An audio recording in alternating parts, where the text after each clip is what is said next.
KBS 열린 토론.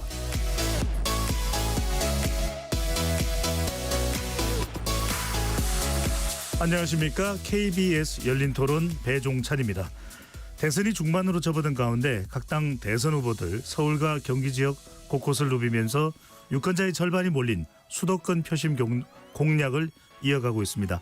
한편 김용태 국민의힘 비대위원장이 제안한 배우자 토론을 두고 갑론을박 뜨거운 신경전이 이어지고 있는 가운데 개혁신당 이준석 후보를 향한 국민의힘의 러브콜 성사 여부에 관심이 모아지고 있습니다. 단일화 때문인데요. 이런 가운데 민주당이 이재명 대통령 후보의 예상 득표율이나 압승을 언급할 시 징계를 내리겠다며 당 내에 입단속을 주목해 눈길을 모으기도 했는데요. 내분의 논객들과 함께 13일 앞둔 대선 판세 꼼꼼히 분석해 보겠습니다. KBS 열린 토론 지금부터 시작합니다. 치열한 토론 속에서 더 나은 세상을 찾아갑니다. 올바른 세상을 만드는 첫걸음. 평일 저녁 7시 20분 KBS 열린 토론. 오늘 토론 함께 해주실 네 분 소개합니다. 강전의 국민의힘 대변인 나오셨고요. 네, 안녕하세요. 장윤미 더불어민주당 중앙선대위 부대변인 자리해 주셨습니다. 네, 안녕하세요. 최수영 시사평론가 나오셨고요. 안녕하세요. 최수영입니다. 최창렬 용인대 특임교수 함께합니다. 네, 안녕하십니까. KBS 열린 토론 문자로 참여하실 분은 샵 9730으로 의견 남겨주실 수 있고요. 단문 50원, 장문은 100원의 정보 이용료가 붙습니다. KBS 1라디오의 모든 프로그램은 유튜브에서도 함께할 수 있으니까요. 많이 들어와 주시고 구독 꾹 눌러주시고 좋아요도 많이 보내주시면 좋겠습니다. 대선이 이제 13일밖에 남지 않았습니다. 주요 대선 후보들 수도권 표심가리를 하고 있는데요. 민주당의 이재명 후보 서울과 경기 북부에 이어 인천 여러 지역에서 국민의힘 김문수 후보는 경기 북부 지역 위주로 개혁신당 이준석 후보는 경기 성남을 찾아 현장 유세를 했는데요. 우선 수도권 표심 방향 또 수도권에 이렇게 집중하는 이유 먼저 최창렬 교수님 어떻게 보시는지요? 수도권이 뭐 유권자의 절반이 이제 있는 곳이기도 하고 수도권은 항상 뭐 중요한 곳이니까 어느 후보나 수도권에서 결판이 난다고 보는 거죠. 네. 뭐 수도권만 중요하겠습니까? 뭐 TK인 TK대로 중요하고 또 부산, 경남, 울산은 이른바 PK 거긴 거기대로 중요하고 다 중요한데 아무튼 수도권에서 이제 선전을 하게 되면 지금 국민의힘으로서도 말이죠. 지금 뭐 불리한 게 사실인 것 같은데 선거 구도 자체가 그럼에도 불구하고 수도권에서 이제 김문수 후보가 이제 경기도지사도 했고 또 부천 소사가 지역구였고 국회의원 할 때 나름대로 이제 경기도에서 승부를 걸어올 만한 생각을 하겠죠. 이재명 후보도 물론 경기도지사 했고 네. 성남시장도 했으니까 그건 경기도는 특별한 인연들이 있네요. 있는 거죠. 경기도지사나 서울시장이 항상 대선 주자였는데 이렇게 두 후보가 경기도지사를 한 사람이 맞붙는 건 처음입니다. 네. 과거 손학규 지사도 있었고 이인재 지사도 있었습니다만 직접 이제 대선에서 맞붙은 적은 없거든요. 그런 면에서 이제 상당히 의미가 있는 건데 글쎄요. 근데 이런 생각 좀 들어요. 어느 지역이나 다 중요합니다만 선거 구도 자체가 지금 김문수 후보가 이렇게 두드러지는 그런 거 잘 안 보이고 있어요. 특히 이제 탄핵에 대한 태도의 변화라든지 태세 전환 이런 것들이 잘 안 보여서 일상적인 문법에 의한 이런 지역 도는 게 과연 얼마나 의미가 있을지 객관적으로 그런 생각도 좀 들기도 합니다. 네. 강전의 대변인은 수도권 표심의 양광 어떻게 진단하고 계시는지요? 수도권이 아무래도 중도층, 좀 젊은 층들이 많이 살고 계신 것으로 알려져 있는데 그런 부분에 있어서 대선의 승리도 중요하지만 우리가 특히 저희 보수당 입장에서는 이번 대선이 그 시작된 계기에 대해서 사과하는 모습 이런 것들도 보여드려야 되는 것들이 있고 여기에서 승부를 볼 수밖에 없는 것이죠. 조금 아까 두 분의 후보가 다 경기도지사였다 말씀을 하셨는데 이준석 후보 같은 경우에도 지역구를 경기도로 갖고 있기 때문에 동탄 지역이기 때문에 이준석 후보도 경기도에 대해서 어느 정도 자신감을 갖고 있지 않을까라는 생각도 듭니다. 결국에는 뭐 저희 당 입장에서는 젊은 층 그리고 중도층에 소구하기 위해서 노력하는 모습들을 더 많이 보여드려야 된다고 생각하고 그 과정에 있어서 조금 아까 최창열 교수님 말씀해 주신 것처럼 어떻게 보면은 김용태 비대위원장은 좀 명확한 선을 긋고 있는 부분들이 있거든요. 윤석열 전 대통령과의 관계라든지 어떻게 보면은 강성보수와의 그 선을 긋는 모습들이 있는데 저희 후보 자체는 김문수 후보는 아직까지 그런 모습을 보여주지는 않고 있어요. 그러면은 앞으로의 유세 과정에 있어서는 그런 모습들 좀 더 중도 확장적인 모습들을 후보 스스로 보여드리는 것도 필요하겠다라고도 생각합니다. 네. 장윤미 부대변인께서는 경기 지역이 특별하게 중요한 이유, 물론 인천도 있고 서울도 있습니다만 수도권이 다 중요하겠습니다. 특별히 경기가 더 중요한 이유가 있을까요?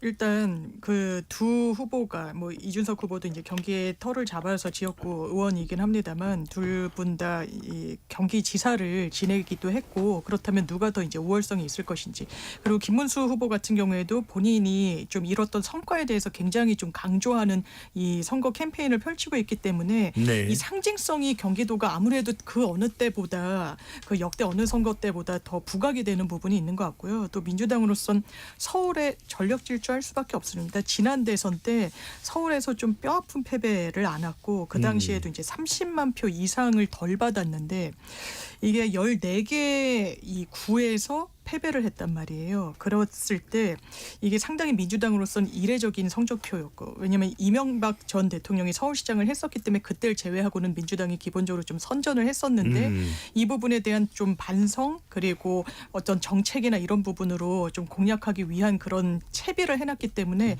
서울 경기권 더 공을 들일 수밖에 없어 보입니다. 최소명 대표께서는 각 후보들 주요 후보들이 이제 이재명 후보 또 김문수 후보 이준석 후보인데 이들의 경기도 전략은 어떻게 보시는지요? 전 기본적으로 경기도가 최대 표밭이에요. 대한민국에서 가장 많은 유권자가 있는 곳이니까 뭐 공을 들일 수밖에 없고 또 그리고 여기는 약간 이제 그 여촌 야도의 그러니까 여촌 야도 그게 맞죠. 그러니까 약간 이제 외곽 지역들 농촌이나 좀 약간 저 북부 지역 접경 지역들은 약간 보수 성향이 강하고 예. 그다음에 도시 밀집 지역들은 굉장히 진보 성향이 강해서 이른바 서부 벨트 같은 경우에는 민주당의 황금 라인 같은 거예요. 수도권 서부 벨트는 그런 측면에서 이제 그 공을 들일 수밖에 없는데 저는 이재명 후보가 용산, 영등포, 마포에 갔던 데를 주목합니다. 바로 그제죠. 왜 갔냐면 용산서는 지난 총 대선에서 윤석열 후보에게 두 자릿수로 패배했고 영등포 8, 마포에 7% 포인트 차로 패했어요. 사실 뭐 장윤미 변호사 말씀하셨지만 진보 정당 계열이 수도권에서 지고 나서 집권한 적은 없어요. 그런 측면에서 아마 지난번 대선에서의 패배가 굉장히 뼈아팠고 그다음에 그 지역에서의 일종의 스윙 전략을 마련해야 되겠다. 특히나 용산이나 마포는 지금도 국민의힘 어렵다는 수도권에서도 국민의힘이 지역구를 갖고 있는 곳이기도 해요. 예. 그런 측면에서 이제 이재명 후보의 수도권 공들이기는 일견 이해가 가는 점이 있고요. 어쨌든 다들 말씀하셨다시피 경기도에서 말하자면 여기서 최소한 선전을 해줘야 다른 데서 자기의 전략지에서 커버를 하는데 경기도에서 큰 표 차로 져버리면 워낙 여기 포의 총량이 많아서 딴 데서 커버할 수가 없어요. 그러니까 공을 들일 수밖에 없는 기본 구조가 있는 거죠. 그런 측면에서 새 후보들이 또 각축전하다가 제가 또 보기에 선거 말미에 전부터 수도권 대전으로 또 다시 한번 돌아서 버릴 겁니다. 주목됩니다. 네. 그렇군요. 그래서 이번 대선을 놓고서 경기를 둘러싼 경기다 네. 이런 이야기들을 하고 있습니다. 앞서 말씀 장윤 변호사가 이제 지역구 이야기를 했었는데 이재명 후보의 지역구는 인천이죠. 네, 인천. 한 번 더 확인자 말씀드리고요. 자, 또 하나 이제 중요한 이번 선거에서의 관전 포인트 중에 하나가 바로 토론을 둘러싸고 즈음에서 부각이 됐던 바로 이 커피 원가, 원두 원가겠죠. 120원 발언과 호텔 경제와 관련된 부분인데 최 교수님, 이 이재명 후보가 유세하면서 상당히 이 부분과 관련된 논란을 끊어내는 모습입니다. 영향은 어떻게 보시는지요? 호텔 경제학이라는 게 이제 돈이 돌면은 경제가 살아난다 이 얘기잖아요. 그게 과거에 우화에 나왔던 얘기거든요. 아주 유명한 얘기죠. 어떤 이제 외진이 와서 호텔 주인에게 돈을 맡겼는데 돈을 준 것도 아니에요. 맡긴 거였어요. 그 돈이 여러 경로를 통해서 이제 돌아요. 여러 여성한테도 갔다가 또 돈 뭐 반값도 갚고 이러면서 계속 돌아요. 도는데 나중에 결국 외지인은 그 호텔이 마음에 안 든다고 그래서 돈을 찾아갑니다. 그러니까 돈은 그대로 있는 거예요. 돈은 결국 이제 외지인이 호텔 주인에게 맡긴 돈을 외지인이 찾아가는 거니까 원상태하고 그대로 있는데 거기에 많은 등장인물이 등장하거든요. 많은 인물들이 등장하면서 돈을 반값도 갚고 또 다른 여성한테 줘서 그 여성은 또 딴 일도 하고 이러면서 결국은 그 마을이 이제 순환된다 그 얘기거든요. 그게. 그러니까 이제 그 이재명 후보는 그런 의미로 한 얘기예요. 근데 이걸 이제 국민의힘 측에서는 이걸 그렇지 않다. 호텔 경제학을 이제 예를 들어서 이 경제 이 현재 상황을 왜곡한다 이렇게 비판하고 있는 거거든요. 또 이제 그 커피 값도 마찬가지. 커피 원두가 가격이 120원밖에 안 되는데 폭리 취하는 게 아니냐 이렇게 공격하고 있는 거잖아요. 지금. 그러니까 다시 말하면 이재명 후보가 자영업자들이 폭리 취하는 것처럼 공세를 취했다라는 취지로 이제 공세를 하는 거예요. 이재명 후보에게. 네. 근데 그건 제가 볼 때 객관적으로 볼 때 그 앞뒤 맥락을 좀 봐야 될 것 같아요. 아무리 그렇다고 120원밖에 안 되는 거 그 커피를 지금 커피값이 6,000원, 7,000원 뭐 이렇게 하지 않습니까? 5,000원에서 네. 8,000원까지 다양합니다. 다양하죠. 어떤 데는 싼 데도 있고. 이런데 어쨌든 이거를 뭐 이재명 후보가 모를 리가 없을 텐데. 그래서 토론 때 이제 이 얘기가 나왔는데 지난 18일 날 경제 토론회 때 이거는 그렇게 그 국민의힘이 공세를 취한 것만큼 실익은 별로 없는 것 같아요. 네. 호텔 경제학이 원래 그런 건 안 제가 말씀드린 그게 호텔 경제학이거든요. 근데 좀 다른 쪽으로 좀 공격한 게 아닌가 그런 생각도 좀 듭니다. 확산될 이슈는 아니다라는 네. 말씀이시고 최성현 평론가께서는 어떻게 보시는지 커피 120원 호텔 경제학. 근데 이번 대선이 그렇게 이슈가 없어요. 좀 말하자면은 저 선거판을 달고 그런 대형 이슈가 없고 다 담론이 없는 선거입니다. 그러니까 뭐 과거처럼 뭐 경제민주화다 이렇게 큰 틀에서 이제 이 판을 흔들 그런 담론이 없어서 네. 저는 이게 지금 그 약간 영향력이 있을 거라고 봐요. 그러다 보니까 하도 담론이 없는 선거다 보니까 배우자 토론회도 해보자고 지금 얘기가 나오는 마당 아닙니까? 근데 이게 왜 이 발언 호텔 경제학 발언과 커피 원두 원가 왜 120원 발언이 중요하냐면 이재명 후보의 경제관을 엿볼 수가 있기 때문이에요. 대한민국의 차기 대통령이 될 사람의 경제관은 대단히 중요합니다. 이게 성장이냐 분배냐 이런 이분법도 중요하겠지만 이분이 어떤 생각을 갖고 있냐. 왜냐하면 문재인 전 대통령이 바로 그때 소득 주도 성장이라는 전 세계 경제사에도 없는 해괴한 경제 이론을 갖고 왔다가 정말 정권 심판을 받았잖아요. 네. 이재명 후보는 기본소득이라는 걸 가지고 정치권에 대비한 분입니다. 그렇기 때문에 이분이 갖고 있는 생각을 놓고 보면은 이분은 생산이라든가 생산을 통한 성장에서 이른바 많은 사람들이 벌어서 낙수 효과를 통해서 밑에까지 내려가는 이런 것보다는 기존에 있던 돈들이 그냥 유통상에서 돌면은 그게 경제가 이루어지고 그게 경제 활성화가 된다는 약간 너무 단순하고도 희망적인 사고를 하는 것 같아요. 그런데 경제가 그렇게 간단합니까? 아주 중층적이고 다원적이고 복합적 원인이 있는데 네. 그런 측면에서 이재명 후보의 이런 발언들은 대선 막판에 이슈가 없는 선거이기 때문에 굉장히 저는 말하자면 상대 후보들의 공약 포인트에 의해서 이게 좀 확산될 수도 있겠다 이런 생각이 듭니다. 대선에 영향을 준다고 보시는 그렇습니다. 건가요? 최 교수님 혹시 뭐 추가적인 의견이 있어요? 큰 흐름을 바꾸지 못할 거예요. 워낙 이게 박빙이란 말이죠. 박빙이라면 이 부분에 대한 이제 논쟁이 붙을 수가 있죠. 이 지금 뭐 최종 결과는 알 수 없겠습니다만 적어도 뭐 박빙이라고 보기는 어려운 거 아니겠어요. 여러 수치들이 말이죠. 그래서 저는 이 커피 원가 문제하고 호텔 경제학 이 부분이 지금 대선에 하나 이슈가 돼가지고 하나의 갈등축이 돼서 그 중도 보수 진보 간의 하나의 논쟁의 이슈가 되면서 이 선거판을 흔들 수 있을까? 저는 그렇게 보지는 않습니다. 네. 추가 말씀 듣고 넘어가겠습니다. 네네. 저는 뭐 그러니까 이게 선거판을 정도에 흔들 건 아니지만 만일 마지막에 단일화가 된다 그러면은 그 이준석 후보의 단일화가 된다 그러면 이 부분은 저는 변수가 될 수 있어요. 왜냐하면 두 후보가 협공을 하거나 두 후보가 단일대가 형성될 경우에는 이렇게 작은 이슈도 발화점이 좀 크게 번할 수 있다고 생각합니다. 알겠습니다. 저는 이 사건이 네, 문제가 강사님. 되는 게 경제에 대해서 얼마나 알고 있느냐 이런 것들을 넘어서서 이재명 대표가 본인이 잘못 알고 있는 것에 대해서 국민들께 소탈하게 사과할 수 있는 사람인가 이게 문제라고 생각을 해요. 지금 커피 원가 120원 이거는 아마도 원재료 값을 이야기한 것으로 보이고 근데 이게 전체적인 맥락을 봤을 때는요. 닭죽을 파시는 분들은 1시간 내내 뜨거운 불 앞에 있는데 한 3만 원 정도 남는다. 근데 네. 커피를 파는 사람은 한 8,000원에서 10,000원을 받는데 내가 알아보니까 원가가 120원이더라. 이렇게 이야기를 했거든요. 그럼 그거는 맥락으로 봤을 때 국민들께서 보시기에는 아 커피는 그냥 에어컨 나오는 가게에서 쉽게 버튼 한번 누르면은 8,000원, 10,000원씩 받는 거고 원가가 얼마 안 되는 거고 그리고 닭죽은 너무 노동이 많이 들어가는 힘든 일이구나. 이렇게 생각하실 수밖에 없는 거예요. 그러면 본인이 120원이라고 발언한 것에 대해서 원재료 값이고 만약에 거기에 대해서 상처받으셨다면 커피 파시는 자영업자분들께 죄송하다 네. 이야기하면 되는 거예요. 실시 발언 같은 경우에도 마찬가지입니다. 본인이 양안관계에 대해서 실시하면 되지 예전에 그게 문제가 되니까 최근에 오히려 그게 당당하게 이걸 다시 들고 나오면서 그 어떤 유세 과정에서 이야기를 하고 있는데 너무 외교를 단순화시키는 거 아니냐 이런 지적에 있어서 그게 그런 뜻은 아니었다라고 하면서 좀 사과하는 모습들 보이면 되거든요. 근데 네. 그러한 모습이 아니라 계속적으로 나는 틀린 거 하나도 없다 그러면서 그 왜 왜곡하고 있느냐라고 이야기를 하고 있어요. 호텔 경제학 같은 경우에는 결국 노쇼를 했는데 돈이 돈다라는 거잖아요. 이거를 왜곡했다라고 이야기하지만 왜곡한 사람 아무도 없습니다. 알겠습니다. 이거 2017년부터 이재명 대표가 이야기했었던 부분들이거든요. 네. 이러한 강성적인 모습들이 오히려 중도층에게 비호감적으로 보이지 않을까라고 생각합니다. 강찬 대변인 이야기를 꺼냈으니까 장현미 부대변인께 여쭤볼게요.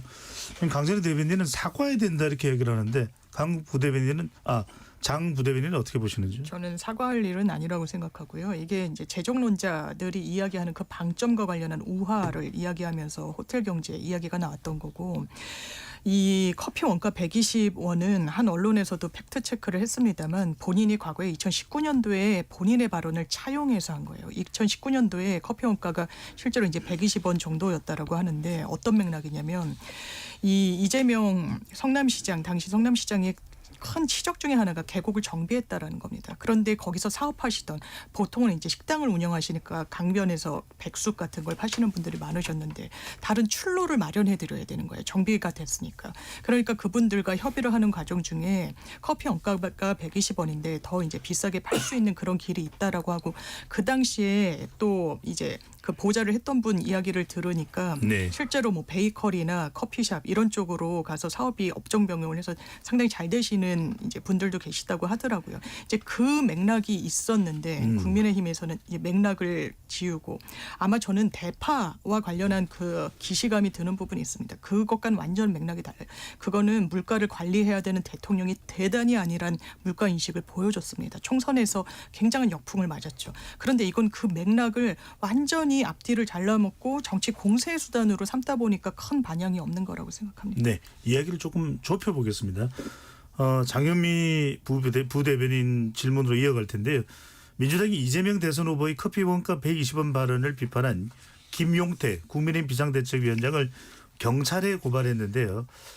낙선 목적의 허위사실 공표, 후보자 비방이다 이렇게 이유를 달았는데 장 부대변인은 어떻게 보시는지요? 기본적으로 김용태 비대위원장이 이재명 후보가 전혀 하지 않은 말까지 넣으면서 본인의 SNS에 사실관계를 왜곡했습니다. 뭐라 그랬냐면 말씀드렸다시피 이재명 후보는 이게 출로를 마련하는 과정 중에 그런 협의가 있었고 이런 부분에 방점을 맞춰서 설명했던 거예요. 그런데 김용태 비대위원장 SNS에 뭐라고 썼냐면 커피 원가가 120원인데 너무 비싸게 판다는 이재명 후보의 발언에 커피로 생계를 이어가는 수많은 자영업자들은 가슴을 쳤다라고 썼습니다. 이건 왜곡이에요. 그리고 기본적으로 이재명 후보도 이야기를 했지만 공직선거법에서 본인의 항변을 하는 중에 이야기를 하는 것과 네. 낙선 목적으로 타방의 후보에 대해서 하지도 않은 이야기를 했다라고 하는 거 이거는 완전히 다른 결인 겁니다. 때문에 이거는 수사 받아야 된다고 저는 개인적으로 네. 생각합니다. 선거에 있어서 허위 사실 공표, 후보자 비방으로 이렇게 경찰에 고발했는데 강선 대변인은 어떻게 보시는지요? 일반 유권자 입장에서는 앞서 말씀드린 것처럼 커피가 원가에 비해서 굉장히 이윤이 많이 남는다라고 보실 수밖에 없는 거예요. 그 맥락 전체가. 근데 여기에 대해서 고발을 한다? 그리고 또 지금 하나 지적을 할 수밖에 없는 게 민주당에서는 이재명 대표에 대해서 이분을 살려내기 위해서 어떻게든 유죄 판결 안 받게 하기 위해서 여러 가지 법을 개정안을 지금 제시를 하고 있는데 그중에 하나가 공직선거법에 있어서 허위사실 공표 중에서 행위 부분을 삭제하겠다는 거예요. 예. 근데 본인에게 해당이 되는 부분 당선 목적 허위사실 공표거든요. 근데 김용태 위원장 같은 경우는 반대편에 있기 때문에 낙선 목적 허위사실 공표가 됩니다. 그러면 민주당에서 폐지하겠다라고 한 그 조항에 김용태는 포섭이 되지 않는 거예요. 이재명만 포섭이 되고 이거를 국민들께서 받아들이실 수 있겠어요? 지금 이재명 대표도 백현동 관련해서 뭐 국토부로부터 협박을 받았다라고 이야기를 했는데 지금 여기에 대해서 대법원에서까지 파기환송 판결이 나왔잖아요. 아무도 협박받았다고 이야기한 증인들이 없는데 근데 이 과정에 있어서 일반 유권자들은 그렇게 받아들였을 것이다라고 이 대법원 판례가 있기 때문에 대법원이 파기환송을 한 것인데 본인은 지금 모든 죄가 없는 것으로 마련을 하려고 지금 제도적으로 재정비를 하는 민주당의 과정에 있어서 김용태 위원장을 고발을 한다. 이것도 저는 어떻게 보면 중도 유권자들에게는 굉장히 악영향을 끼치는 행동이었다고 생각합니다. 알겠습니다. 후보자로 돌아가 보겠습니다. 김문수 후보 서울 유세인데요. 최수영 평론가께 네. 여쭤보겠습니다. 서울 유세를 하면서 조희대 대법원장 특검 또 이재명 후보의 방탄복 착용을 겨냥했습니다. 이게 서울 지역 유권자 표심 물론 서울 지역만 국한된 건 아닐 네. 텐데 조희대 대법원장 특검 특히 이제 주목을 끄는 것은 이재명 후보의 방탄복 착용을 강조. 이게 표심에 도움이 된다고 봤을까요? 저는 이제 상당히 이것 또한 전략적인 행보라고 보는 게 사실 대선 후보 유세에 방탄유리가 등장한 건 1987년 체제 이후 처음입니다. 그러니까 네. 87년 전에 이제 86년 대선에서 노태우 전 대통령이 그 당시 호남 유세를 하면서 이제 방탄했고 방탄유리가 설치됐던 사례는 있어요. 하지만 87년 헌법 체제에서 대선 후보가 방탄유리에 둘러싸여서 유세하는 건 이번이 처음인 겁니다. 그런 측면에서 이제 그걸 부각하는 건 물론 이재명 후보가 1년 전에 이제 그 목에 피습을 당하는 테러 사건이 있었잖아요. 네. 그렇기 때문에 안전에 대해서 사실 안전은 완전히 보장된 게 없기 때문에 그런 측면에서 대선 후보의 안전을 담보하는 건 좋은데 김문수 후보 입장에서는 난 그렇게 해도 뭐 김문수 후보라고 테러 위협에서 자유롭겠습니까? 하지만 나는 민심 속으로 들어가는 대통령이 되겠고 이재명 후보에게는 방탄유리라는 소재를 통해서 방탄 입법까지도 이제 그 소환할 수 있는 그런 사례가 되기 때문에 전략적으로 방탄이라는 키워드를 통해서 이제 민주당을 이제 그 캠페인을 공략하는 거고요.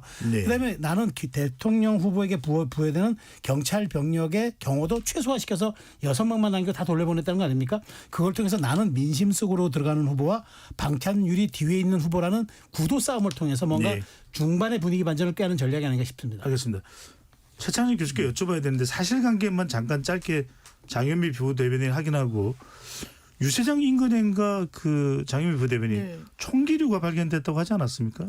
그 제보가 있었다라는 걸로 알고 있고요. 또 네. 당사 그 근처에서 배회하는 사람이 계속 그러니까요. 왔다 갔다 하니까 이게 수상해가지고 지금은 이제 국민의힘 당사도 마찬가지고 이제 민주당사에도 이제 경찰 인력이 배치가 예. 되는데 선거 캠프 이제 사무실에도 마찬가지고 그래서 불신 검문을 해봤더니 거기에 응한 그 40대 남성의 이 가방 안에서 이 뭐 흉기 같은 것이 발견이 됐다라는 거예요. 그래서 예. 그 이유와 관련해서는 어쨌든 조금 더 수사가 필요한 상황인데 지금 대단히 강대강으로 붙어 있고 우리나라 네. 정치 지형이 쪼개져 있는 상황. 그리고 배현진 의원도 사실상 테러를 당했고 뭐 알겠습니다. 이재명 후보도 그런 상황에서 저는 김문수 후보의 태도가 적절한지 의문입니다. 그러니까 방금 전에 이 공기총이든 총기류가 발견된 게 민주당 당사 주변이라는 말씀이신 거죠? 흉기류로 알고 있습니다. 홍기류요?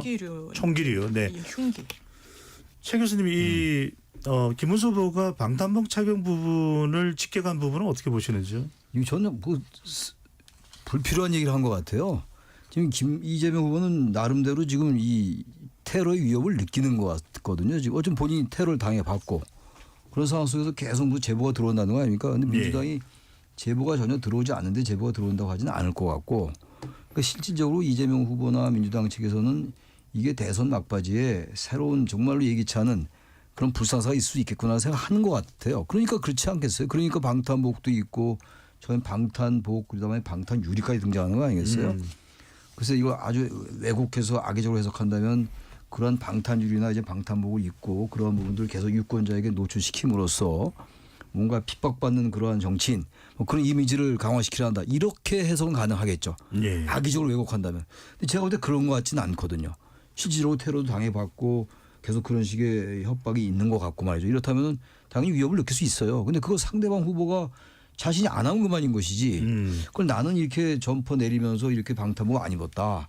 근데 왜 상대방 후보는 이렇게 유권자 앞에서 방탄복을 입고 이렇게 하느냐 이런 얘기잖아요. 그리고 거기 덧붙여가지고 정말 그렇게 안전한 곳으로 가려면 뭐 수감 뭐 이런 비슷한 취지의 단어도 썼던 걸로 제가 아는데 그거는 후보가 할 수 있는 얘기는 아닙니다. 상대방이 알아서 하는 거예요. 그거는 방탄복을 입건 말건 그건 뭐 그걸 가지고 유권자들이 판단하는 문제라면 또 판단하는 것이고. 근데 지금 김문수 후보가 정말로 할 얘기가 없는 것 같아요. 이런 문제 가지고 상대방을 이제 공세를 취하는 걸 봐서 저는 이런 거 할 시간에 계속 드리는 말씀입니다만 탄핵에 대한 본인의 태도를 바꿔야죠. 그래야 뭔가 선거의 기본적인 토대나 토양을 바꾸고 거기서 뭔가 쌓아나가야 될 텐데 이게 제가 비유가 이상할지 좀 과할지 모르겠습니다만 우리가 다치는 뼈가 이렇게 어긋나잖아요. 뼈가 어긋나면 이게 맞춰지기 전까지는 어떤 것도 소용이 없거든요. 아무리 단백질 많이 먹으면 뭐합니까? 뼈부터 이렇게 골고루 딱 맞춰야 되는 거 아니겠어요? 근데 그거부터 했으면 좋겠는데 이런 문제 가지고 자꾸 문제 삼는 거는 전 좋은 전략은 아니다. 최선빈 의원 어떻게 보십니까? 아니 근데 저는 이 부분 한번 지적할 필요가 있어요. 그러니까 민주당 뭐 그 당사 부근에서 뭐 흉기류가 발견됐고 그다음에 민주당 입장에서는 뭐 러시아제 총기 반입이 있었던 제보가 들어온다고 얘기하는데 나경원 의원이 경찰청에 확인해 본 결과 아무런 제보가 없다 그래요. 그럼 민주당은 도대체 그 제보를 어디서 받았습니까? 우리나라는 총기류에 대해서는 청정 국가예요. 세계적으로 인정받는 나라입니다. 총기 관리가. 그런데 러시아제 총기가 밀반이 됐다면 분명히 그거는 치안 당국으로부터의 첩보를 입수했을 건데 그러면 경찰청이 이첩하거나 해서 아니 대선 후보의 안전을 떠나서라도 우리 사회에 이렇게 치안 질서를 해칠 수 있는 안녕 질서를 해칠 수 있는 이거는 빨리 그 치안 당국이 협조해서 검거하든가 해야죠. 근데 민주당은 자 우리가 알아서 하겠습니다라고 방탄 유리만 할 게 아니라 전 자꾸 그러다 보니까 아까 최 교수님 말씀대로 나는 핍박받는 정치인이야. 오히려 이렇게 동정심을 부략화하는 전략이 아니냐라고 의심이 되니까 또 국민의힘에서는 그런 측면에서 김문수 후보의 서민적인 이미지 부각을 위해서 그런 구도를 한번 설정하는 거죠. 그걸 가지고 너무 과하다 이렇게 비판하는 건 좀 저도 그게 오히려 과하다고 생각합니다. 장영희 부대변인 말씀까지 듣겠습니다. 어떤 경찰과의 제보 내용에 대한 공유나 이런 부분은 어떻게 보시는지요? 일단 민주당에서는 그 관련 정보에 접근이 가능한 분들로부터 매우 실질적인 그리고 신빙성이 있는 제보가 있다라는 입장이고요. 그랬을 때 우리나라에서 정치 테러가 없었습니까? 비근한 최근에도 있었던 거죠. 그런데 김문수 후보 제가 그 현장 그 상황을 봤는데 거기 모여 계신 분들한테 어떻게 보면 이 방탄복을 입고 방탄 유리를 세우는 것 자체를 대단히 희화화 조롱하듯이 하면서 말씀하셨습니다. 그러면서 본인은 총 맞을 일이 있으면 맞겠다고까지 이야기했어요. 그 연설을 할 때 옆에 배현진 의원이 서 있었습니다. 배현진 의원도 피해자였었어요. 한때. 그리고 그 부분과 관련해서 아마 트라우마가 있을 거라고 저는 생각합니다. 대단히 뭘 신경하다, 무신경하다라는 인상을 지울 수 없고요. 저는 이런 워딩이 민주당의 어떤 주자나 후보한테 나왔다고 하더라도 동의하지 않았을 겁니다. 이게 왜 진정성이 없다라고 보냐면은 이재명 대표가 지난번에도 방탄 조끼를 입고 광화문 천막당사에 나타났었어요. 그때도 뭐 러시아제, 뭐 소총 이런 제보들이 있다라고 이야기를 하면서 대외 활동들을 갑자기 안 했습니다. 그러면서 천막당사에는 본인은 이제 방탄조끼를 입고 왔으면서도 그때 최성목 권한대행이 일을 할 때였는데 여기서 최성목 권한대행이 일하고 계신다죠. 뭐 몸 조심하십시오. 이런 이야기를 하던 분이었어요. 그런데 갑작스럽게 그때 공직선거법 사건이 항소심에서 무죄 판결이 나왔거든요. 무죄 판결 나오니까 다음 날부터 지방을 다니기 시작하는 거예요. 뭐 산불 현장도 그때부터 가기 시작하고 갑작스럽게 지방 활동을 다니는 겁니다. 그러다가 또 지금 이제 대선 국면이 되니까 또 제보가 들어왔다라고 하면서 방탄유리 뒤에 숨는 것이죠. 이런 것들을 보았을 때 이재명 대표의 진정성에 대해서 제가 늘 말씀을 드리는 거는 본인이 그동안에 했던 말과 행동이랑 계속적으로 바뀐다는 거예요. 그러면 그때는 왜 갑작스럽게 지역을 돌아다니면서 시민들을 만났었는지 여기에 대해서 먼저 해명하는 것이 맞지 않는가라는 생각도 듭니다. 알겠습니다. 이번에는 국민의힘 다른 인물들의 움직임 좀 보겠습니다. 최창현 교수께 여쭤보겠습니다. 다른 후보들이 또 경선 때 김문수 후보와 경쟁했던 후보들이 안 도와주냐 이 부분이 상당히 또 뜨거운 쟁점이었는데 한동훈 전 대표가 유세를 시작했습니다. 그런데 이제 이 지적을 받는 부분이 왜 함께 유세를 안 하느냐, 또 김문수 후보의 이름이 빠진 국민의힘 기호만 써진 운동복을 입었더라 이런 얘기도 나옵니다만 또 최근에 지금 속보로 들어온 내용을 보면은 김문수를 지지하라 또 이렇게 이야기를 했더라고요. 이거 어떻게 보시는지요? 최근 소식이 김문수 지지하라는 얘기 했던데 네네. 이것도 대단히 이례적이에요. 한동훈 전 대표가 지금 이제 유세 현장을 다니면서 이제 후보에 같이 있는 게 맞는 거잖아요. 뭐 따로 이제 유세도 하고 후보하고도 같이 하고 이러는 건데 후보하고는 기본적으로 이제 현장을 같이 하지 않겠다라는 거 아니에요. 그리고 아까 말씀처럼 그 김문수라는 이름을 이제 안 쓰고 나온단 말이에요. 이 얘기는 죄송합니다.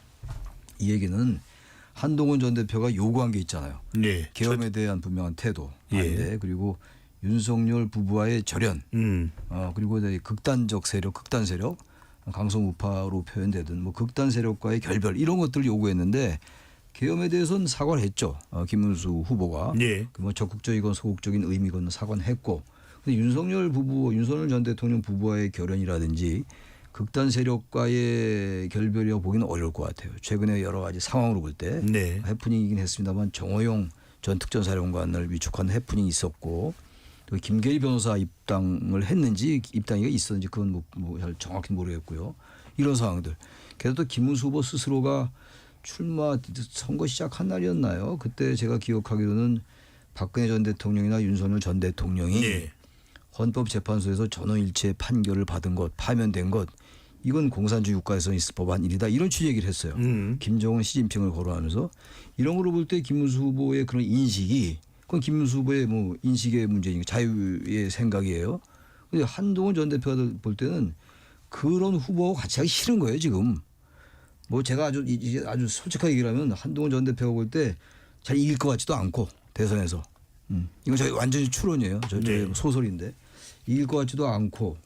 근데 괜히 이 김문수 이름 석자 쓰고 다니면서 김문수 후보 옆에서 손 같이 들고 이런 게 자신의 정치적 입지에 도움이 안 된다고 생각했을 거예요.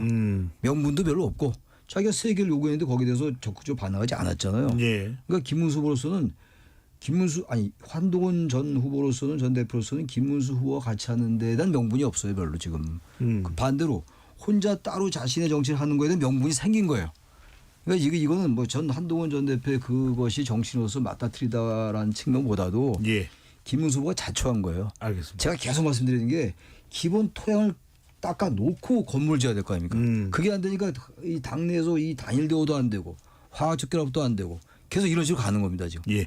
최승표 의원 이 최창 교수도 이야기를 하셨습니다만은 김문수 후보도 국민의힘이 홍준표 전 대구시장의 지지층들이 이탈하는 것을 또 막기 위해서 가까운 의원들을 하와이로 급파하지 않았습니까? 네. 그러면 지금 김문수 후보나 국민의힘에서는 한동훈 전 대표 측을 향해서는 같이 유세합시다. 유세장으로 와주세요. 부탁드립니다. 이런 어떤 요구가 있는 겁니까? 있는데도 불구하고 한동훈 전 대표가 따로 유세를 하는 겁니까? 어떻게 되는 겁니까? 공식 요구는 없는 걸로 알고 있는데 아마 그렇게 바라는 거죠. 근데 사실은 공식 요구를 하려고 그러면은 이제 그 한동훈 전 대표가 아주 선대위의 직함을 갖고 합류해야 되는데 이런 모델이 한때 있었어요. 뭐냐면 2007년 대선에 이명박 전 대통령과 그때 박근혜 후보가 굉장히 치열하게 경선을 했잖아요. 네. 그래서 본선보다 더한 예선이라고는 얘기까지 있었는데 당시에 박근혜 후보도 선대위 참여를 고사하고 그다음에 선거 초반 일주일간을 침묵했습니다. 그러다가 선거 2주차 때부터 호남을 지역으로 독자 유세를 시작했어요. 그러니까 저는 이렇게 말하자면 격렬했던 이제 그 경선 과정에서의 앙금이 있고 지금의 또 여건의 그 당의 권력 지형들이 약간 조금 서로가 엇갈리는 부분이 있어서 예. 한동훈 전 대표의 전 동선을 이해합니다. 그런 측면에서 다만 한동훈 전 대표가 기왕에 할 거 김문수 후보에 대한 그 유니폼까지 아주 이름이 장착된 것을 입고 그다음에 첫날부터 김 후보 지지해 주세요 이렇게 얘기해야 되는데 첫날 했다가 그게 약간 비판이 오니까 오늘 대구 서문시장에서부터는 강력하게 주어가 제가 아니라 김문수 후보고 김문수 후보 오늘은 제가 아니라 김문수 후보 지지해달라 이렇게 얘기하는데 어찌됐건 저는 그래서 70%라도 지금 화학적 결합의 과정으로 가고 있다고 생각하는데 마지막 퍼즐인 홍준표 전 시장이 지금 말하자면 민주당에게는 내가 도움을 주지 않겠지만 그렇다고 국민의힘에게도 내가 도움 주지 않겠다라는 식의 지금 태도가 마지막 퍼즐에 좀 문제가 있지 않을까 저는 뭐 그 정도 말씀드리겠습니다. 네. 자, 이 부분은 어떻게 보시는지요? 지금 홍준표 전 시장과 관련된 부분도 급하게 돌아가고 있습니다. 홍 전 시장은 오늘 새벽에 하와이로 갔던 특사단이 모두 돌아갔다. 대선 끝난 후 돌아간다는 입장은 변함이 없다. 대선 끝난 후에 들어오겠다는 의미로 보입니다. 그러면 직접 현장으로 이제 유세에 지원을 할 가능성은 없어진 것인데 민주당의 박지원 의원은 홍준표 전 시장이 돌아오면 당권을 홍준표 전 시장이 지게 될 것이다. 이 말의 의미 장현미 부대변인 어떻게 읽으시는지요? 저는 아마 이 지금 국민의힘이 사실 민주성을 굉장히 좀 훼손하는 방향으로 김문수 후보를 좀 안착이 된 부분은 있는 것 같아요. 그러니까 대선 승리라는 키워드를 넣으면 설명이 되지 않습니다. 이런 무리수는. 근데 당권, 당리당략 그 키워드를 넣어서 해석을 해보면 거기에는 딱 설명이 되는 거예요. 아마 여러 주자들 지금 각각의 개별 정치들을 하는데 뭐 한동훈 전 후보도 마찬가지고 홍준표 전 시장도 마찬가지인 거죠. 그렇다면 뭔가 이 국민의힘의 자산이 되는 정치인들은 다음 당권에 조금 더 방점이 찍혀 있을 거고 그러면 그 경쟁 가도가 지금 대선 후보들이 고스란히 그 경쟁 구도로 옮겨갈 것 같은데 누가 더 비교 우위에 있을 것인가와 관련해서 아마 박지원 의원이 홍준표 시장이 아무래도 보수에 좀 적자인 측면이 있고 한동훈 후보에 비해서는 그런 면에서는 좀 우위에 있지 않겠느냐 이런 전망을 내놓은 것 같습니다. 근데 강전의 대변인 네. 이번 아직 선거가 끝나지도 않았고 경선 이후에 지원하는 것은 고사하고 이른바 하와이 파장을 유발한 홍준표 전 대구시장인데 돌아오면 당권을 질 가능성 그렇게 지금 당원들도 당 내부도 보고 있는 겁니까? 박지원 의원이 지금 국민의힘을 무시하는 발언을 한 거죠. 너희들은 지금 대권 가지고 싸울 게 아니라 당권 갖고 싸우는 그 정도 정당 아니냐. 이 이야기를 돌려서 한 것이 아닌가 생각합니다. 홍준표 시장 같은 경우는 이미 탈당을 하신 분이거든요. 또 본인은 뭐 정치 이제 그만하겠다. 특히 국민의힘에서 그만하겠다라고까지 밝혔던 분이에요. 그래서 이번에 특사단이 하와이로 갔습니다만 당장 입국할 것이다라고 예상했던 분들은 별로 있지 않았습니다. 네. 근데 그동안에 SNS를 통해서 당을 저격하고 그리고 그걸 넘어서서 이재명 대표와 함께하는 거 아니냐 이런 의혹들이 나올 정도의 좀 워딩들이 있었기 때문에 결국 특사단이 그 이재명 대표나 민주당과는 절대 함께할 일이 없다. 김문수를 지지한다라는 의견을 가지고 들어온 것만 해도 이것만 해도 잘한 일이다라고 김재원 비서실장은 언론에서 밝힐 정도의 상황이었거든요. 네. 근데 이분은 뭐 어떻게 보면 유세차에 오르는 것보다도 원래 잘하시는 게 SNS 같은 걸 통해서 글을 쓰시는 거, 공중전을 잘하시는 분이에요. 특히 2030의 그 맞춤형 메시지들이 잘 나갈 수 있기 때문에 저는 결과적으로 이제 오해는 어느 정도 풀린 것 같고 홍준표 시장은 여기에 대해서 SNS를 통해서 조금 더 도와주는 메시지들이 나오게 되지 않을까. 그리고 그랬으면 좋겠다라고 생각합니다. 최찬희 교수님 저는 선뜻 이해가 안 됩니다. 네. 이건 뭐 이제 제가 진행하는 입장에서 궁금해서 여쭤보는 네. 것인데 대선을 지원하지 않는 것에 대해서 국민의힘 관련자들이나 당원들은 홍 전 시장에 대해서 발끈할 것 같은데 이렇게 들어와서 당권을 노릴 수가 있는 겁니까? 가능한 겁니까? 글쎄요, 뭐 우리 정치라는 게 워낙 변화무쌍하니까 뭐 정계 은퇴한 걸 믿을 사람이 누가 있겠어요? 정계 은퇴한 사람이 뭐 저렇게 얘기를 많이 합니까? 그리고 좀 하와이에서 저 얘기한 거는 저거는 본인 얘기를 해야죠. 들어가지는 않겠으나 내가 민주당과 같이 하는 일은 없을 것이다. 왜 본인 얘기를 못합니까? 다른 건 다 SNS 얘기하고 그렇게 말하기 좋아하는 사람이 왜 그걸 저기 전원을 통해서 얘기를 해요? 그것도 그러니까 믿음을 안 주는 거예요. 뭐 하지 않은 말을 뭐 저기 국민의힘 의원이 하지는 않았겠죠. 그 말을 했겠죠. 홍준표 전 대표가 그 하와이 뭐 특사인지 뭔지로 간 사람들한테 얘기는 했겠습니다만 네. 그럼에도 불구하고 그렇게 중요한 얘기 지금 국민으로서는 절박하잖아요. 지금 그렇다면 그 얘기를 자기가 얘기를 해야죠. 최소한도 당대표를 거기서 2번이나 했고 그리고 대구시장도 경남지사도 다 국민의힘 계열 정당에서 한 거 아닙니까? 전 이건 정치 의리의 문제라고 생각해요. 정치라는 게 탈당도 할 수 있고 전향도 할 수 있는 것이고 또 소신을 바꿀 수도 있어요. 김상우 의원처럼 다른 당에 입당할 수 있고 다 좋은데 홍준표 전 대표의 경우는 좀 다른 것 같아요. 돕지 않는 건 좋은데 이럴 땐 분명히 얘기를 해줘야죠. 자기가 나가 돕지는 않는다. 대선 끝나고 들어가는데 민주당과 함께하지 않겠다를 자기가 얘기를 하지 않고 왜 남을 통해서 얘기를 하게 합니까? 그건 자기가 있던 정당에 대한 최소한의 도리가 아니다라고 네. 생각합니다. 최선희 평론가는 네. 홍준표 전 시장의 행보 어떻게 보시는지요? 이중적 행보죠. 뭐 사실 특사단이 오니까 이제 어떻게 안 맞아줍니까? 같이 밥도 먹고 그다음에 티셔츠 빨간 거 입어주고 SNS 색깔 넥타이 색깔 빨간색 다시 바꾸고 하는데 그리고 떠난 다음에 바로 또 빠삐용 주제가를 올리잖아요. 자유롭고 싶다. 악마의 섬에서 탈출하고 싶다. 그리고 내 지난 가사를 보면 그래요. 네. 내 지난 건 나는 최선을 다했지만 후회는 없다. 난 이제 자유롭게 홀홀 날아가겠다.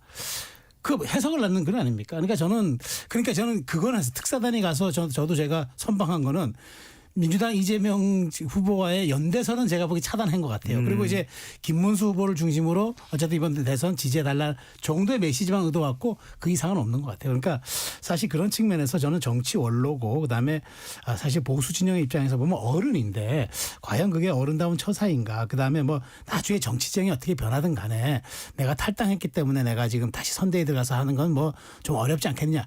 사실 뭐 그런 얘기가 누구기에 그렇게 썩썩 그렇게 합리적으로 설득된 게 들리지는 않습니다. 네, 알겠습니다. 잠시 참여 안내 로고 듣고 KBS 열린 토론 2부로 돌아오겠습니다.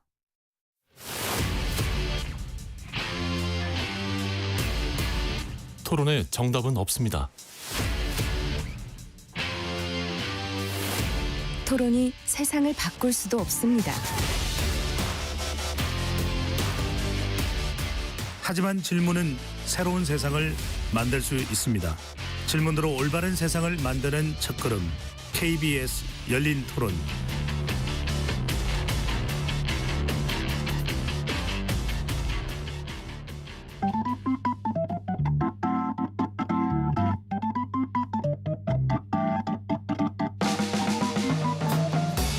세상을 바꾸는 질문, 열린 토론이 시작합니다. KBS 열린 토론은 언제나 열려 있습니다. 단문 50원, 장문 100원의 유료 문자 샵 9730 그리고 KBS 어플리케이션 콩으로 여러분의 의견을 남겨주세요. KBS 열린 토론 2부 이어가겠습니다. 스튜디오에 최수영 시사평론가, 장윤미 더불어민주당 중앙선대위 부대변인, 최창렬 용인대 교수, 강전의 국민의힘 대변인 네 분과 함께하고 있습니다. 김용태 위원장 이야기 좀 해볼까요? 김용태 위원장이 대선을 2주 앞두고 배우자 TV 생중계 토론을 제안을 했습니다. 특정 배우자를 겨냥한 것이 아닌 국민의 알 권리 차원에서 토론회가 필요하다고 이야기를 했다. 이렇게 한 것인데 결국 뭐 성사가 되지는 않았습니다만 일단 이 제안 또 상당히 이야기가 되고 있습니다. 어떻게 보시는지 먼저 최창희 교수님부터요. 저는 살다가 배우자 토론회 하자는 거 처음 봤어요. 그 아들 토론회 왜 안 합니까? 아들도 하고 손자도 다 하죠. 손자는 아니라 하더라도 아들이 더 영향 끼칠 수 있는 거 아니에요? 배우자보다 어떤 면에서 볼 때. 저는 지금 이거 김혜경 여사 아마 그 법인카드 이런 거 좀 드러내려고 하는 것 같은데 이건 온당치 못해요. 배우자가 무슨 공인이에요? 공인은 공인처럼 역할이 할 수 있다 이런 얘기지. 아예 그럼 배우자의 권한을 부여하는 법을 만들든가 그럼 토론회 해야죠 당연히. 근데 지금 배우자가 과도하게 남편에게 영향 끼치지 말라는 거 아닙니까? 남편이건 아내가 됐건. 그건 이 지금 대통령 선거만이 아니잖아요. 가족이 부당한 영향을 끼치는 거에 대한 그 여러 가지 경계가 있는 거 아닙니까? 그거는 과거 동서고금을 막론하고. 근데 배우자가 공식적으로 그 이번에 뭐 나온 분은 남자들이니까 자기 남편에게 영향을 끼칠지 모르니까 그 배우자의 그 검증해야 된다 이런 논리잖아요. 알 권리 차원에서. 저는 세상에서는 살다가 배우자 알 권리를 얘기를 하면서 토론을 제안하고 그만큼 지금 국민의힘이 전략이 없는 거예요. 이게 받아들여질지 생각했겠어요? 그리고 이게 받아들이지 않을 거 보니 알았을 거고. 그럼 유권자들이 이걸 어떻게 생각할까에 대한 전략적 마인드도 없는 것 같아요. 제가 볼 때. 네. 이건 안 하니만 못해요. 김용태 위원장이 젊은 사람이 나와서 여러 가지 좋은 얘기도 많이 하던데 기껏 내 나이도 이거밖에 안 되나요? 정말 저보다 한심합니다. 국민의힘 정말로. 예. 네. 후보별로 반응은 다릅니다. 김문수 후보는 긍정적인 반응인데 이재명 후보는 미혼인 이준석 후보는 어떻게 하냐. 부인이 정치하냐. 이렇게 또 비판적 반응을 내놨습니다. 최선 평론가는 어떻게 보시는지요? 두 가지 측면에서 볼 수 있다고 보는데 크게 선거 전략적 측면에서 보면은 저는 일종의 이거는 국민의힘이 한번 흔들 수 있는 저는 판을 흔들 수 있는 스윙 카드라고 봅니다. 왜냐하면 이재명 후보와 김혜경 여사의 이 조합은 사실 그 끝없는 이제 뭐 법화라든가 뭐 공급 유형이라든가 뭐 여러 가지 그냥 의혹이 많았어요. 근데 상대적으로 같은 경기지사를 했던 김문수 그 설란영 그 후보 부인 입장에서 보면 굉장히 도덕적 윤리적으로 검소하게 살아왔기 때문에 네. 이 부분을 한번 구도 싸움을 해보자라고 이제 했던 것 같아요. 다만 그 방식이 TV 토론이냐 아니면 뭐 언론을 통한 공개 검증이냐 아니면 뭐 기자들 질의응답이냐 뭐 여러 가지 방법은 형식의 방법은 있을 수 있겠으나 TV 토론을 제안한 걸로 보이는데요.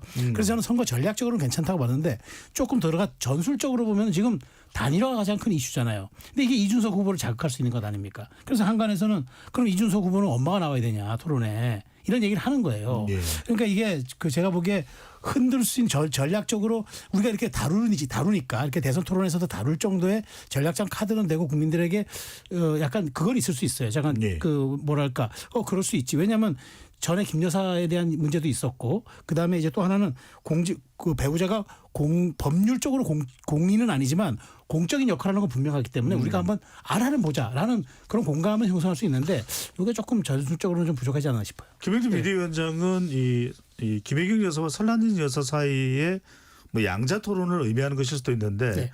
궁금한 것은 네.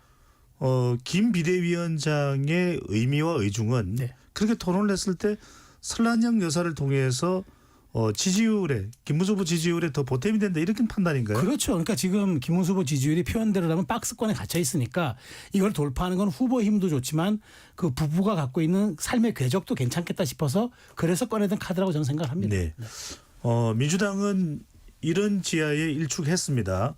장현미 부대변인은 김영태 국민의힘 비대위원장의 배우자 토론 제안 어떻게 보시는지요? 이 제안을 하면서 배경을 이렇게 설명하더라고요. 영부인이 사실상 공인이고 공적 지위에 있음에도 불구하고 제대로 검증을 거친 적이 없다. 그러려면 김건희 여사에 대해서 먼저 사과하는 게 수순인 거죠. 김건희 여사 여러 혐의 받고 있습니다. 그리고 그거 국민의힘이 혐의가 불거질 때마다 저 모르지 않았다고 생각합니다. 그때마다 전 당적으로 어떻게 처신했습니까? 예. 엄호하고 비호하고 방패막이하고 당이 나섰다고 봐도 과언이 아니에요. 거기에 대해서 침묵하고 국민들께 사과드리지 않고 유권자분들께 해명하지 않고 우리 배우자 토론부터 해보자. 봤더니 영부인이란 자리가 상당히 중요하더라. 사실상 공적 지위더라. 이걸 국민들이 어떻게 받아들이는 게 맞습니까? 그러니까 이거 국민들 상대로 장난치는 거냐 이런 이야기가 나오는 거고 네. 이번은 대통령 선거지 영부인을 뽑는 선거가 아닙니다. 그러니까 이게 배우자에 대한 검증은 필요해요. 사실상 배우자가 영향을 많이 끼칠 수 있죠. 그건 뭐 사람에 따라 다르니까. 그렇다 하더라도 배우자 토론회를 하는 건 다른 문제예요. 배우자 검증과 알 권리 차원에서 많이 알려야 되겠죠. 배우자에 예. 대해서. 그럼에도 불구하고 그걸 토론회를 통해서 양자 토론회를 한다? 그건 아닌 거고. 제가 아까 그러지 아들 얘기는 딸도 똑같아요. 제가 괜히 또 아들만 얘기했다고 또 남녀평등 어긋날 것 같아서 얘기는 딸 토론도 해야죠. 그러면 이제 안 된다. 그건 뭐 여담입니다. 알겠습니다. 근데 이제 김용태 비대위원장이 잠깐만요. 예, 김영태 그 비대위원장이 오늘 사과 기자회견을 했습니다. 네. 그래서 김건희 여사를 둘러싼 각종 논란에 대해서 사과의 뜻을 밝히게 됐는데 강전의 대변인 말씀하십시오. 네, 말씀하신 것처럼 오늘 일단 김건희 여사와 관련한 부분들에 대해서 사과를 했고 그리고 TV 생중계 토론이라는 형식에 구애받지 말자라는 이야기들도 오늘 나왔습니다. 그러면은 뭐 언론을 통해서 뭐 대담이라든지 혹은 인터뷰 이런 것들을 통해서도 이야기를 할 수 있을 것으로 보이는데 요즘에 김혜경 여사 같은 경우에는 언론 인터뷰를 좀 자제하는 모습들을 보이고 있거든요. 종교 행사라든지 이런 쪽에는 가고 있습니다만 네. 언론 노출은 좀 꺼리고 있어요. 아마도 본인이 그동안에 뭐 재판을 받고 수사를 받아왔던 부분들이 있기 때문에 그런 것이 아닌가라는 생각이 드는데 김혜경 여사 같은 경우에도 공직선거법 150만 원 벌금형 항소심 나온 게 지난주였어요. 근데 여기에 대해서 어쨌든 본인은 무죄라고 생각을 하기 때문에 대법원에 상고를 했습니다. 그리고 경기도 법인카드를 가지고 뭐 과일만 수천만 원을 먹고 뭐 이런 의혹들에 대해서도 결국에는 검찰에서 기소를 할 때 이재명 대표만 기소를 했어요. 그리고 김혜경 씨 같은 경우에는 기소 유예 처분을 했습니다. 기소 유예는 죄는 있지만 기소까지 하진 않겠다. 말하자면 봐주겠다라는 처분이거든요. 왜냐하면 이재명 대표가 경기도지사였으니까. 네. 근데 여기에 대해서도 김혜경 씨는 나는 기소유예가 아니라 무혐의를 받아야 됩니다라고 하면서 헌법소원을 제기해 놓은 상황이에요. 그러니까 본인과 관련한 혐의, 재판들에 대해서 다 억울하다라고 지금 이야기를 하고 있는 상황입니다. 그러면은 여기에 대해서 차라리 국민들께 한번 털고 갈 수 있는 기회라고도 생각할 수 있는 거죠. 지난 정권 3년 내내 김건희 여사에 대해서 수사해야 된다, 재판해야 된다, 특검해야 된다. 이것을 가지고 정권을 흔들어 놨었는데 김혜경 여사 같은 경우는 지금 실제로 수사도 받았고 재판을 받고 있는 상황인데 이거를 하면 안 된다라고 이야기하는 민주당의 모습이 오히려 이중적으로 국민들께는 보이지 않을까 그렇게도 생각합니다. 네. 이준석 후보는 김용태 위원장을 향해서 내 앞에 있었으면 엄청 혼냈을 것 이렇게 또 비판을 하게 됐습니다. 윤석열 전 대통령의 이야기를 한번 해보죠. 먼저 최종 평론가께 네. 여쭤보겠습니다. 오늘 서울 동대문의 한 극장에서 부정선거를 다루는 다큐멘터리 영화 시사에 참석을 했는데 이건 선거에 어떤 영향을 미친다고 봐야 될까요? 한마디로 악영향이죠. 지금 민주당이 가장 원하는 구도가 윤석열 대 이재명의 다시 구도를 만들어서 선거를 치르는 겁니다. 그래서 우리가 지난주에도 경론을 벌였던 게 윤 전 대통령에 대한 탈당이 왜 없느냐 그걸 가지고 하다가 결국 다 많은 분들이 주말까지는 아마 할 것으로 예상을 다 했는데 그 예. 예상대로 한 거잖아요. 그러면 잊혀줘야죠. 윤 대통령이 지금 보여주는 순간 미디어 노출을 하는 순간 이건 선거의 악영향이에요. 김문수 대 이재명의 구도로 선거를 치러도 지금 될까 말까 한 분위기에 자꾸 윤석열 전 대통령이 소환되는 이 상황이 되면은 더더군다나 그 영화의 소재가 부정선거예요. 그러면은 이게 그러니까 기자들이 이 김문수 후보의 메시지를 예. 주목하는 게 아니라 이 입장을 묻잖아요. 김문수 후보 입장에서는 내가 뭐 영화 보는 것까지 내가 얘기해야 되냐고 얘기를 하잖아요. 그러니까 이게 윤 전 대통령이 지금 한 2주만 좀 조용히 계셔주면 될 일을 왜 이렇게 자꾸 판을 자꾸 이렇게 윤석열 대 이재명 구도로 또 몰아가느냐 이런 비판에서는 자유로울 수 없고요. 잘 생각해 보십시오. 윤석열 전 대통령이 지난 1월 과정에서 구속됐을 때 예. 피해자에 대한 위치로 변했을 때 가장 지지율이 높았습니다. 그것마저 상기해 달라고 얘기해 주고 싶어요. 네. 최수영 평론가는 조용히 해 주시면 될 일이라고 말씀하셨는데 국민의힘 반응은 이렇습니다. 윤석열 전 대통령이 탈당한 자연인 신분이라는 점을 강조하면서 특별한 코멘트를 추가적으로 하지는 않았습니다. 이건 뭐 강진우 대변인께 여쭤볼게요. 당 차원에서는 이렇게 반응을 보인 이유는 뭘까요? 일단은 실제로 저희 당원은 아니신 것이고 이 행사 같은 경우에는 전한길 씨가 제작에 참여를 했다라고 알려지고 있어요. 그리고 오늘이 처음 개봉하는 날이기 때문에 가신 것으로 보이고 또 요즘 뭐 메이크업이나 이런 헤어가 안 되어 있던 걸 보면은 정말로 그냥 길에서 왜 한강에서 산책하다가 사진을 찍혔던 것처럼 이런 형태로 가볍게 생각하셨던 게 아닌가라고도 보입니다. 근데 저는 조금 상황을 왜 지금 이렇게 나오고 계실까 생각을 네. 해봤을 때는 반어적으로 저희 당과의 절연이 실질적으로 있었기 때문에 본인을 다시 보여주고 싶었던 것이 아닌가라는 생각도 들어요. 어쨌든 본인이 이 당이 배출한 대통령이고 그리고 지난 주말에 자진 탈당이라는 형식을 취하긴 했습니다만 그 이전에 김용태 비대위원장도 탈당 권유에 대해서 강하게 기자회견을 통해서 이야기를 한 바가 있었고 당 내에서도 계속적으로 윤석열 전 대통령에게 의견이 전달이 되었었던 것이죠. 근데 그 이후에 지금 어떻게 보면은 김용태 비대위원장이야 뭐 예상했던 수순이지만 김문수 후보조차도 윤석열 대통령과의 관계에 있어서 경선 과정과는 확실히 다른 스탠스를 취하고 있습니다. 예. 그럼 윤석열 대통령 입장에서는 감정적으로 서운하다는 생각들을 좀 갖고 있는 것이 아닌가 싶어요. 그래서 나 아직 살아있다라는 것을 보여주기 위해서 행사를 간 것이 아닌가라는 생각도 좀 들고 예. 그게 오히려 말씀드린 것처럼 저희 당과의 절연이 되었기 때문에 이런 모습 보이는 것이 아닌가라도 생각합니다. 알겠습니다. 선거에 미치는 영향은 최수영 평론가가 부정적이라고 했기 때문에 혹시 더 하실 말씀이 있으실까요? 최 교수님. 제가 볼 때 계엄은 정당했다라는 걸 얘기하고 싶어 했던 것 같아요. 예, 왜냐하면 이 계엄이라는 게 물론 이제 계엄하는 날 그 뭐 종북 반국가 세력을 척결하기 위해서 뭐 계엄 선포한다 이렇게 얘기했잖아요. 12월 3일 날. 예. 근데 부정선거 이슈가 굉장히 증폭됐잖아요. 그 이후에. 그래서 계엄을 할 수밖에 없었다. 그래서 선관위도 쳐들어가고 그랬던 거 아닙니까? 그러니까 부정선거에 관련된 다큐 영화니까 이거를 관람함으로써 전환기 씨하고 같이 관람하고 이러므로써 그 이용돈 PD와 같이 했다는 거 아니에요? 부정선거 예. 제작했던. 함으로써 나는 윤석열 대통령 본인 스스로가 전 대통령이 여전히 난 계엄은 선포하기 잘했다고 본다라는 걸 국민들에게 알리고 싶었던 것 같은데 예. 참 국민으로서는 참 곤혹스러울 겁니다. 그러니까 할 수 있는 얘기가 탈당했기 때문에 우리하고는 관계가 없다라는 코멘트밖에 나올 수가 없겠죠. 알겠습니다. 자, 이제 대선이 13일인가요? 13일밖에 남지 않았는데 판세는 대체적인 수치는 말씀하시지 않았고 어떤 판세라는 건 최 교수님께서 말씀을 하셨는데 자 남아 있는 이제 두 차례의 TV 토론도 있고 지금 국민의힘에서 계속 이야기하고 있는 것은 바로 이준석 후보와의 단일화입니다. 이걸 네 분과 한번 좀 이야기를 나누고 있습니다. 국민의힘 김문수 후보와 이준석 후보 사이의 단일화. 자, 네 분은 어떻게 보시는지요? 가능할 것이다, 가능하지 않을 것이다. 이유는요? 먼저 최수영 평론가부터요. 저는 한 70% 봅니다. 왜냐하면 지금 이준석 후보는 단일화의 경험이 가장 최근까지 살아있는 사람이에요. 지난 대선에서 이준석 후보가 당대표로 있을 때 윤석열 안철수의 후보 단일화를 성사시켰던 사람입니다. 가능성을 70%로 본다는 말씀. 네, 그렇습니다. 그 이유는 이제 제가 말씀드린 그 이유에다가 이준석 후보의 지금 지지율이 거의 이준석 후보도 박스권에 갇혀져 있어요. 지금 유의미하게 두 자릿수를 추세로 보여주는 경우가 거의 없습니다. 그런 측면에서 놓고 보면은 이준석 후보가 과연 그럼 5% 미만의 득표율에 만족할 것인가, 아니면 보수 지형의 재편과 재구성을 통해서 본인이 국민의힘과 당대당 합당을 통해서 다시 한번 모색해 볼 것인가, 그 기로에 서 있다면 저는 후자를 선택할 가능성도 있다고 봅니다. 네. 단일화를 해야 된다면은 이번 주에 상당히 좀 무르익어야 된다, 이런 분석까지도 나오는 상황인데 순서를 장윤미, 강전의 최창일 교수님으로 오겠습니다.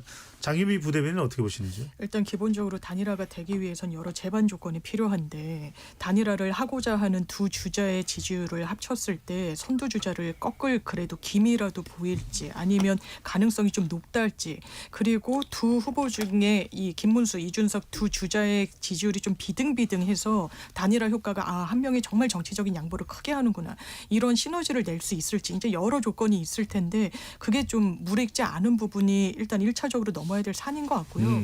이준석 후보는 아마 차차기 주자로 보는 게 더 현실적이지 않겠습니까? 그러면 본인의 정치적 자산을 까먹는다고 생각할 거예요. 왜냐하면 김문수 후보가 개헌과 관련해서, 윤석열 전 대통령의 탄핵과 관련해서 입장, 노선 잘 정비되어 있지 않습니다. 오히려 이준석 후보가 내건 합리보수, 개혁보수의 깃발과는 너무 멀리 가 있어요. 그런 상황 속에서 좋은 게 좋다고, 뭐 반 이재명 전선을 만들겠다고 그냥 힘을 합쳐보자, 그럼 이준석이 쌓아놓은 정치적 자산이 상당히 허물어지기 때문에 저는 이준석이라는 어떻게 보면 영리한 정치인이 그 선택은 하지 않을 것 같습니다. 강전의 대변인죠. 자, 장윤미 부대변인은 단일화 가능성이 별로 없을 것이라는 말씀을 주실 거예요? 저는 이준석 후보 스스로가 마음이 조금씩 변하고 있는 것이 아닌가라고 생각을 하는데요. 그동안에는 단일화 절대 없다 이렇게 이야기를 했는데, 오늘 한 얘기 중에 친윤계 의원들로부터 뭐 당권 줄 테니 단일화하자 이런 제안을 받았다라는 얘기가 지금 개혁신당 쪽에서 나오고 있단 말이에요. 근데 이게 본인이 단일화라든지 혹은 국민의힘으로 들어갈 생각이 전혀 없다면 이런 이야기가 나올 이유가 전혀 없습니다. 그리고 구체적인 이야기들을 해요. 친윤계 의원들은 한동훈이 당권 잡는 게 싫기 때문에 이준석에게 당권 주겠다 이런 이야기를 하거든요. 그러면은 갑작스럽게 이거는 지금 대선판인데 국민의힘의 차기 당권 주자로서 본인의 이름이 올라가는 이런 메시지가 지금 나가게 된 거예요.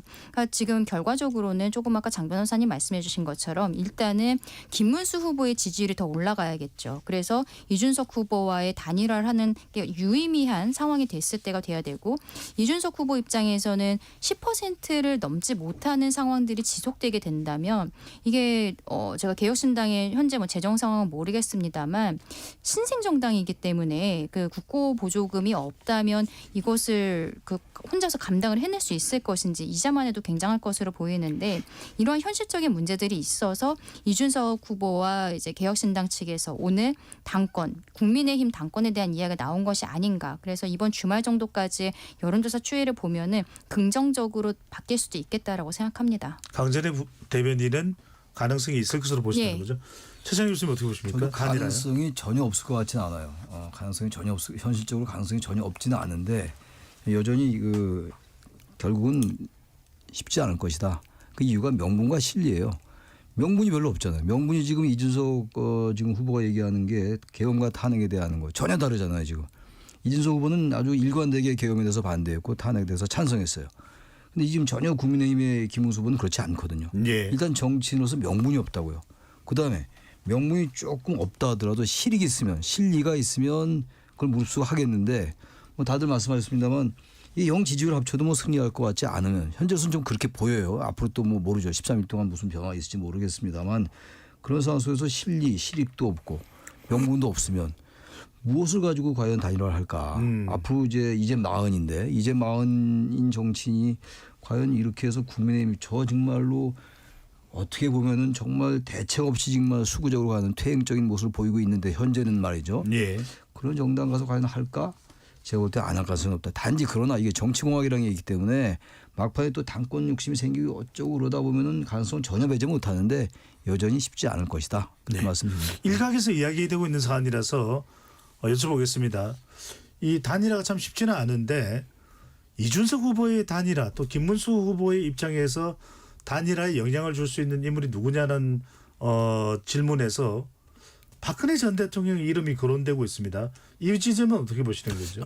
뭐 정치적 상상력을 동원하면 이준석 후보를 정치권에 입문시킨 사람이 박근혜 전 대통령이니까 예. 당연히 그렇게 얘기할 수 있는데 저는 단언하건대 오히려 저는 이 부분에서 가장 영향을 끼친 사람은 안철수 전 의원이라고 봐요. 왜냐하면 안철수 의원은 오늘 만났잖아요. 근데 왜 제가 주목하냐면 안철수 의원이 단일화에 대해서 어쨌든 4번의 경험이 있기 때문에 전문성도 있고 진짜 어마어마한 전문성이 있어서 단일화에 관련한 어떤 그런 협상에 대한 디테일과 단일화는 안철수다. 그럼요. 그건 뭐 모든 분들이 알잖아요. 그래서 저는 굉장히 안철수 의원 그리고 서로 비주류에서 지금 다시 주류로 격상했다는 서로 공통점도 있고 그다음에 서로가 배척받았다는 공통점도 있고 그래서 어찌 보면 오늘 의미가 근데 오늘 제가 보기엔 분위기가 나쁘지 않았어요. 네. 그래서 지금 뭐 친윤들이 뭐 뒷거래로 뭐 당권 거래 뭐 이런 얘기를 오늘 공보단장이 주장을 하던데 그런 거보다는 안철수 의원의 지난번에 바로 직전 대선에서의 경험도 있기 때문에 그래서 저는 오히려 안 의원이 물밑에서 조금 그 브릿지 역할을 하는 게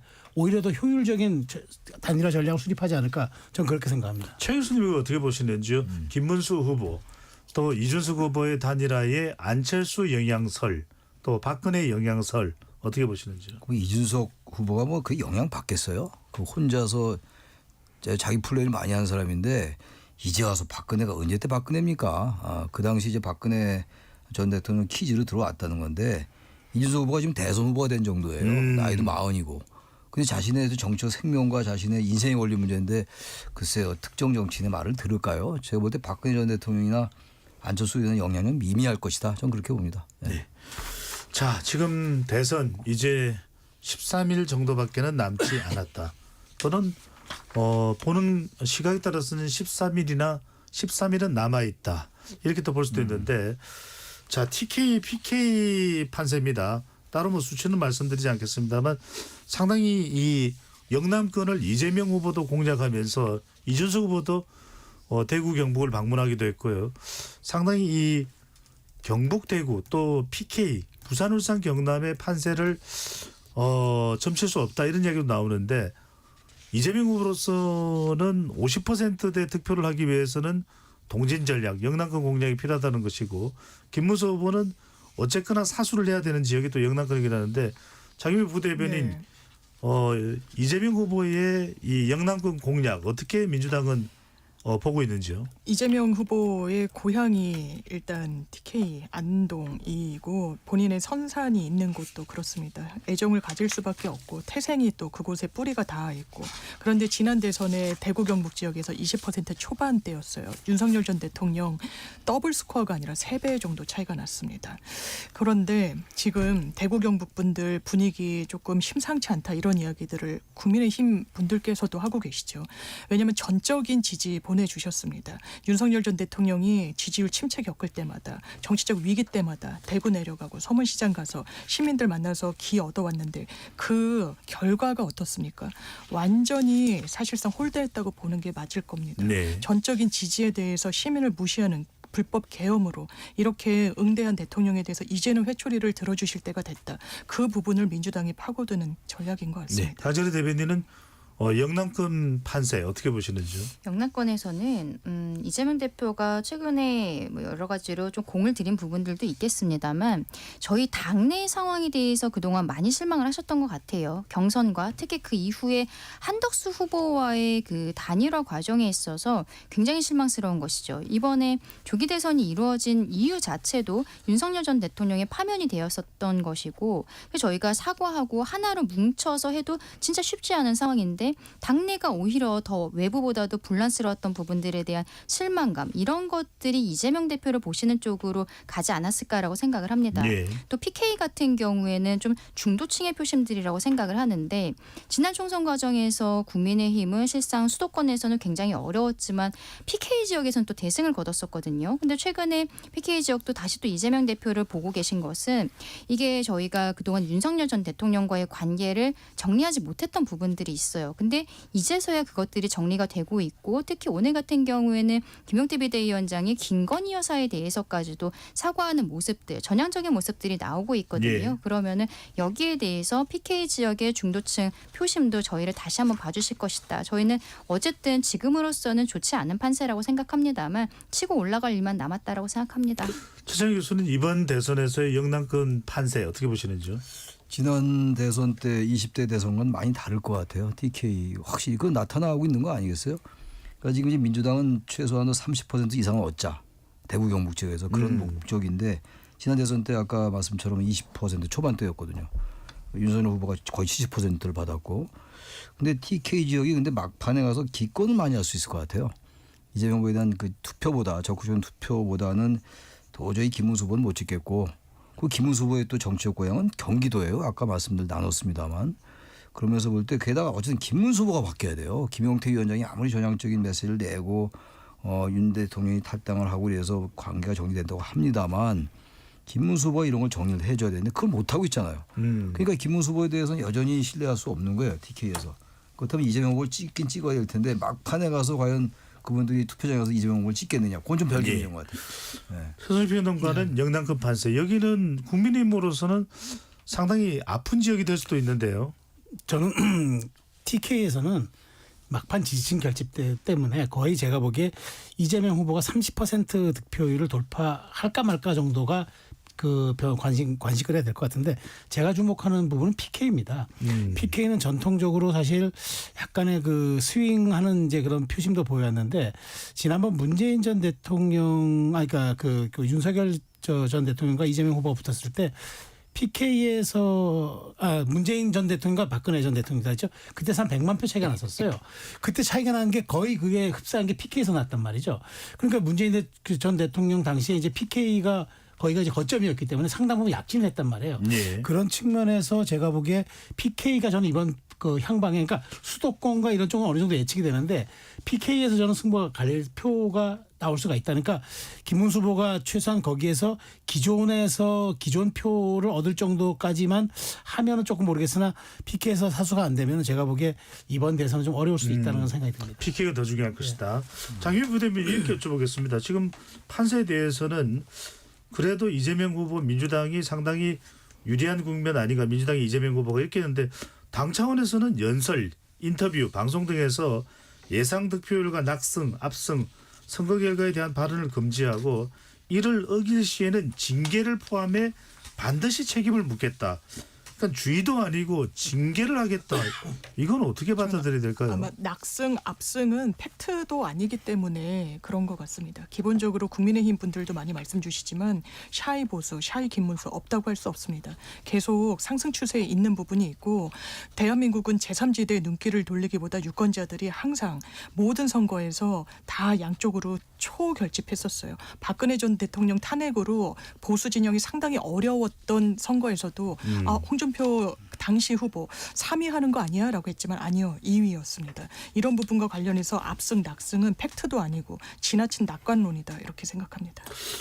강준희 대표는 어떻게 보세요? 이렇게까지 경계하고 또 신중하게 접근하는 민주당. 어떻게 보시는지요? 민주당이 그동안에 너무 폭주했던 모습들이 있었기 때문에 이거를 막판에 좀 희석하기 위한 것들이 아닌가 싶습니다.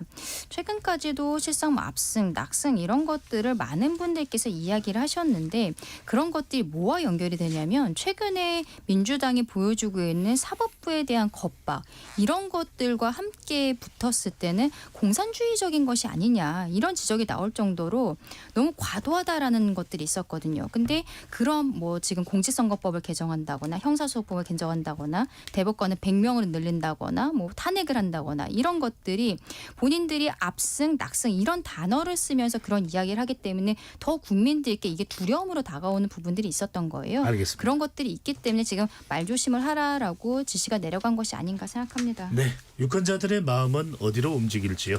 KBS 열린 토론 이것으로 모두 마무리하겠습니다. 네 분 토론 고맙습니다. 감사합니다. 감사합니다. 지금까지 KBS 열린 토론 배종찬이었습니다.